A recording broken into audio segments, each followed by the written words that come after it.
common vision, when we collaborate toward a common goal. It's what we like to call the power of together. It's what bridges our past to our future.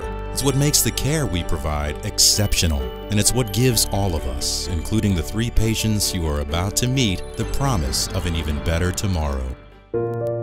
When Paul was at Disney World, he began having some difficulty breathing, I believe maybe some chest pain. Okay, buddy. Go get him. Paul was transferred to us from an outside medical facility. He had been determined to need a cardiac bypass. Well, I had a gallbladder surgery, I think in 2006. When I had the surgery, I couldn't breathe, and they did some tests, and they found out that I had an aneurysm. They sent me to a couple heart doctors that was in Tallahassee, and everybody was like they couldn't do surgery.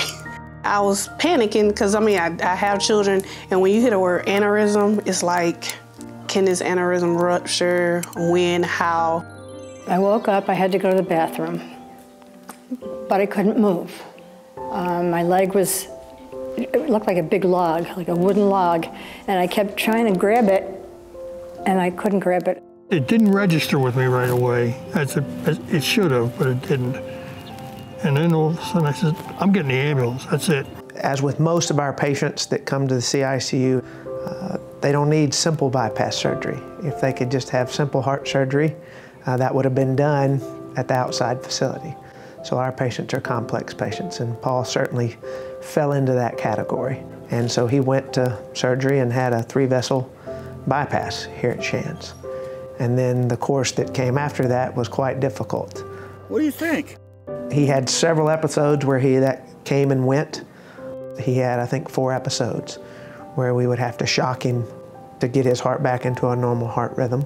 I was a little nervous at the time, but that morning, when they prepped me, everybody was nice. Also, I had my family there. They did give them, I guess, every step of the way with my surgery, what was going on. I had no issues, no problems. The doctors, the nurses, everybody was wonderful. When they told me that I had a stroke, and I said, no, I think you're telling me stories. I don't know why you would tell me something like that. When they got to the operating room, the one thing that really stuck in my mind was I looked in there as they were going through the door, and I looked in there, they're ready to rock and roll. Dr. Waters came in, and he totally impressed me because he came in and he was all about patient care. And he got the films up, and he was showing me what the before and after shots were, and explaining to me, well, the red is bad, and here you can see all this blood going in the vein or the arteries. You see this on a day-to-day basis. And unlike Paul's case, a lot of times the outcome is not a positive outcome. But you try to give them hope, and you try to give them the support that they need.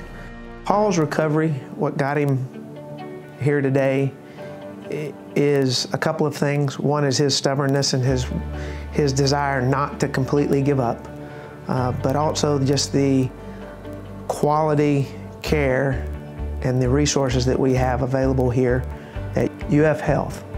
With my mom passing in 2002, I think after the surgery, I do have a relief that I'll be here to see my kids grow up, graduate from high school, and also have a family of their own.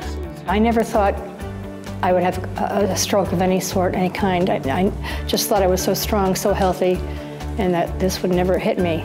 And somebody has to take care of you because you can't help yourself at all. I'm most thankful she's here, you know, that everything is back to normal. Matter of fact, she feels better now than she did before. So currently, families don't have the space nor the resources to be able to be with their family while they're in our unit. And the new tower is gonna give us large rooms where the family can stay. They can be there around the clock. There's a place for them to sleep so that we can provide that holistic care that is so important. Medicine is good, but having the family there is even better. The power of together restores lives. Together. Because my family is so important to me. Together. Because I have so much more to give. Together. Because my story can help many other people. The power of together is all of us, patients, families, caregivers, working to build the perfect patient experience in caring for Florida's hearts and minds. So let's do this together.